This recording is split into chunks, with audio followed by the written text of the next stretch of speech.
Blog ভ্যানিটিতে সবাইকে অনেক অনেক ওয়েলকাম। তো তোমাদের সাথে ঝটপট শেয়ার করি এইবার বাজার থেকে কি কি মাছ এনেছি। প্রথমেই বলি, আগের ভিডিওটায় তোমরা দেখেছো সব বড় বড় সাইজের মাছ এনেছি, তাই এবার ইচ্ছা করেছে একদম ছোট ছোট সাইজের মাছ আনতে। প্রথমেই ছিল কাজলি মাছ, তারপরে লোটে মাছ, পমফ্রেট মাছ, বেশ অনেকটা চিংড়ি মাছ, কারণ বাঁধাকপিও এনেছি আর চিংড়ি মাছ দিয়ে রান্না করার মতন অনেকগুলো সবজি এনেছি। তারপরে পাবদা মাছ আর একদম ছোট ছোট কাচকি মাছও অনেকে বলে, অনেকে মোরলা মাছও বলে। এগুলো ভীষণ ভালো লাগে, আলু পেঁয়াজ দিয়েও ভালো লাগে, তারপরে অন্যান্যভাবে শীতের সবজি দিয়েও খেতে ভালো লাগে।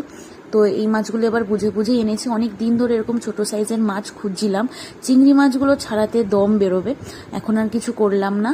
তারপরে কিছু সবজি এনেছি, কফি, মূলো, তারপর মূলো, শাক, পালং শাক, এই সব কিছু এনেছি। তো তোমরা কামিং ব্লগগুলো দেখতে থাকো। আগের থেকে এখন অনেক ব্লগ কম দিই, কিন্তু আবার রেগুলার